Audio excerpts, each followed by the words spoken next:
Dubai Dubai एक सपनों का शहर है जहाँ पे आपकी सैलरी ये टैक्स फ्री है। दुबई में लग्जरी लाइफ है, लेकिन एक गलत डिसीजन आपकी पूरी प्लानिंग बिगाड़ सकती है। इस वीडियो में मैं पूरा डिस्कस करूंगा, पूरे सिनेरियो डिस्कस करूंगा, जहाँ पे आपको मैं बताऊंगा कि आप यहाँ पे दुबई शिफ्ट हो रहे हो, दुबई से कोई ऑफर आई है, तो आपको सैलरी और सैलरी कितनी होनी चाहिए। अलग अलग लोगों के अलग अलग सिनेरियो होते हैं। एक सिनेरियो हो सकता है कि कोई बैचलर बंदे को ऑफर आया, वो बैचलर बंदा मूव हो रहा है। दूसरा ऑफर हो सकता है कि हस्बैंड को ऑफर आया, हस्बैंड मूव हो रहा है बट अकेला। तीसरा सिनेरियो हो सकता है कि हस्बैंड वर्किंग है, वाइफ नॉन वर्किंग है, वो मूव हो रहे, दोनों को जॉब लगी है यहाँ पे। It is a best scenario. और बस हस्बैंड को जॉब लगी है, बच्चे हैं और वो स्कूल में जाते हैं। ये सब सिनेरियो हम इस वीडियो में डिस्कस करेंगे, और उसके साथ हम डिस्कस करेंगे कि इस सिनेरियो के लिए एवरेज सैलरी कितनी होनी चाहिए, जहां आप दुबई में शिफ्ट होने के बाद आपके ऊपर स्ट्रेस ना आए, फाइनेंशियल स्ट्रेस, जिनके बदौलत मैंने बहुत सारे लोग देखे हैं जो दुबई छोड़ के वापस गए हैं 2 to 3 मंथ्स में। मैं वो अमूल और आपका मेरे YouTube चैनल पे स्वागत करता हूँ। ऐसी वीडियो जानकारी के लिए आप इस वीडियो को लाइक करें और चैनल को सब्सक्राइब करना ना भूलें। अगर आप बैचलर हो और दुबई मूव हो रहे हो, तो मैं बोलूंगा ये सबसे सेफ स्टार्टिंग ऑप्शन है आपका। आप रहने के लिए बेड स्पेस ले सकते हो, वहाँ कम एक्सपेंस होंगे, खाने का खर्चा कम होगा और फाइनेंशियल स्ट्रेस भी कम रहेगा इस केस में। यहाँ पे खर्चा आ सकते हैं आपका रहने का, खाने का, ट्रांसपोर्टेशन का। सो मैं कहूँगा फॉर नॉन टेक्निकल बैकग्राउंड से जो आ रहे, उनके लिए मिनिमम सैलरी 3 to 4 thousand होनी चाहिए। और स्किल साइड से आ रहे जिनको अच्छा खासा इंडिया में एक्सपीरियंस है, तो मैं बोलूंगा उनको एवरेज सैलरी 10,000 तो होनी चाहिए यहाँ पे। यहाँ पे मेरा एक एडवाइस रहेगा, पहले आप सेटल हो जाओ यहाँ पे, यहाँ का एनवायरनमेंट समझो, और एक बार आप स्टेबल हो जाओगे तब आप फैमिली को यहाँ ला सकते हो। अब बात कर सकते हैं हस्बैंड एंड वाइफ की। इस केस में बस हस्बैंड को जॉब लगी है, तो वाइफ उसके साथ एक डिपेंडेंट बनेगी। इस केस में मैं बोलूंगा बस हस्बैंड को जॉब लगे तो हस्बैंड ने अकेले खुद यहाँ आना चाहिए और वह यहाँ पूरा सेटल करना चाहिए। उनकी सैलरी अच्छी खासी है तो बाद में वाइफ को बुला सकते हैं, क्योंकि यहाँ रहने का खर्चा होगा, खाने का खर्चा होगा, और ये सब खर्चे बहुत हो सकते हैं, क्योंकि आपको पता होगा कि दुबई का रेंट बहुत होता है। तो आप फैमिली को लेकर यहाँ पे आ रहे हो तो आपको एक सेपरेट घर लेना पड़ेगा और उसका बहुत खर्चा होता है।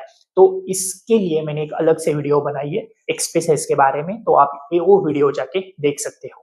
अगर इस केस में बस हस्बैंड जॉब कर रहा है तो उनको सैलरी एवरेज मोर देन 12,000 के तो होनी चाहिए, तो वो कुछ लास्ट में बचा पाएंगे।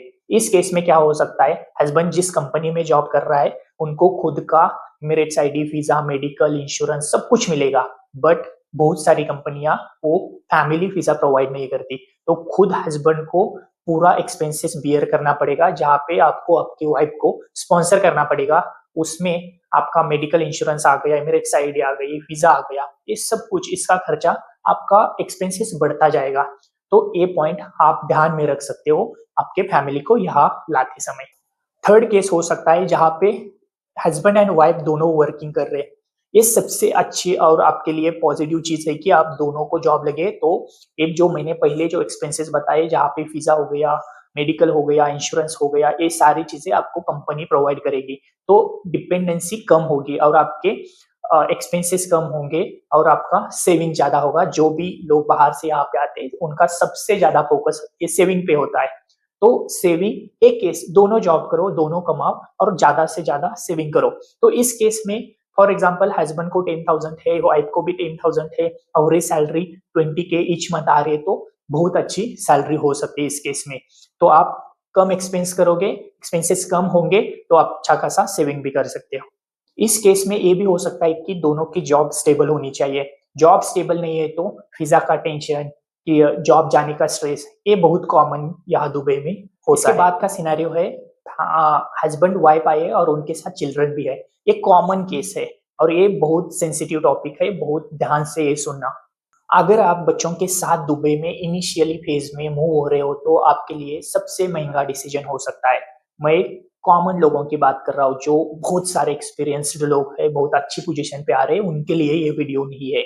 अगर आपके बच्चे स्कूल जाते हैं तो वो अलग आपका एक्सपेंसेस बहुत बढ़ेगा, बहुत सारी कंपनियों में एक्सपेंसेस एजुकेशनल अलाउंस वगैरह मिलता है, बट ये सारी कंपनियां नहीं प्रोवाइड करती। तो इस केस में आपको ये ध्यान में रखना चाहिए कि जनरली सब हर स्कूल की फी ईयरली 20,000 to 20,000 एवरेज मैं बता रहा हूँ, 25,000 ये एवरेज फी होती है। तो आपको ये एक्सपेंस बियर करना पड़ेगा। फॉर एग्जाम्पल आपकी एवरेज सैलरी 15K है, तो साल में आप कमा रहे हो 175K, उसमें से आपके 25K स्कूल के एजुकेशन, बच्चों के एजुकेशन के लिए जा रहे, और बाकी फॉर एग्जाम्पल 50,000 to 60,000 आपका रेंट जा रहा है। तो आप समझ सकते हो आप कितना सेव कर रहे हो ईयरली। तो आप खुद आ रहे हो, आपकी वाइफ भी आपके साथ है, आपके बच्चों भी आपके साथ है, तो ये सारे एक्सपेंसेस आपको ध्यान रख के आपको फैमिली को यहाँ लाना है। तो इस केस में मैं बोलूंगा आपकी सैलरी मोर देन 20,000 होनी चाहिए मिनिमम। मोर देन 25 होगी तो बहुत सही रहेगा, फिर कोई दिक्कत नहीं आएगी if आपका जॉब स्टेबल और सिक्योर है। तो यहाँ पे सबसे ज्यादा एक्सपेंसिव चीज मैं बोलूंगा वो है health care. So hospitalization is one of the costliest चीज यहाँ पे दुबई में है। तो आपको मेडिकल इंश्योरेंस मैंडेटरी होना मांगता है। तो फॉर एग्जांपल आपकी वाइफ डिपेंडेंट है, आपके बच्चे डिपेंडेंट है, वो सबका आपको इंश्योरेंस पे करना पड़ेगा। सबके लिए वीजा लेना पड़ेगा, स्पॉन्सर्ड वीजा हो सकता है, और सबके लिए आपको मेडिकल हो गया, आईडी हो गया, वो करना पड़ेगा। तो इस तरह आपकी एक एवरेज सैलरी होनी चाहिए। आप किस कैटेगरी में आते हो आप कमेंट में बता सकते हो। If you like this video, please like, share and subscribe to this channel. Thank you so much.